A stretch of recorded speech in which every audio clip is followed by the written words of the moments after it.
Let's bring in Tennessee Republican Senator Bill Hagerty. Senator, always good to see you. Thank you very much for joining us today. So what's your read on what's going on in this district in your home state?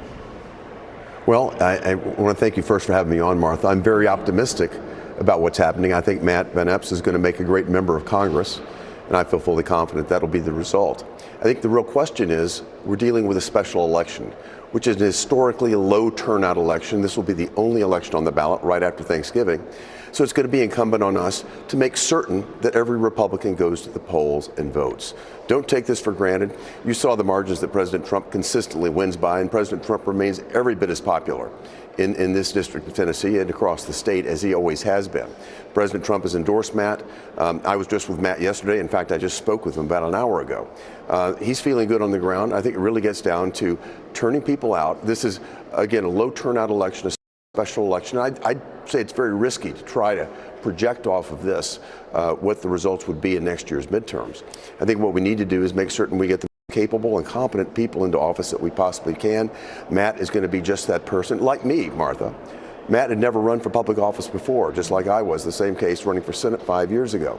He's running against an incumbent state legislator, someone that is pretty much a performance artist, a publicity hound, who has brought in the fringiest of the fringe to support her, to campaign for her. So if you want to defund the police, if you love open borders, if you want to do away with fossil fuels, that's your candidate right there in this Democrat AOC of Tennessee, as she likes to call herself.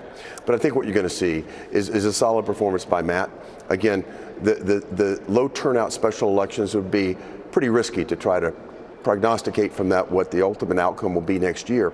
But I think what we'll see is a strong leader come to the United States Congress and Matt Van Epps. We'll see. I know about 84,000 people voted. The early voting ended on Wednesday. I think you've got about 700,000 in this district, so a lot of people still out there to vote today.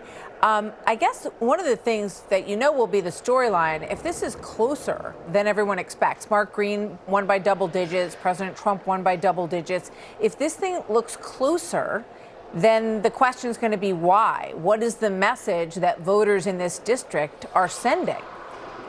Well, I wouldn't say it should be a broad-based message here if we have a low turnout election, which is what we anticipate, which means that, a very small group of motivated people, in this case, the far left activist fringe that is supporting this incumbent state legislator, she might be able to give a nice bump to her performance again in a low turnout election, but this does not reflect the entirety of the district.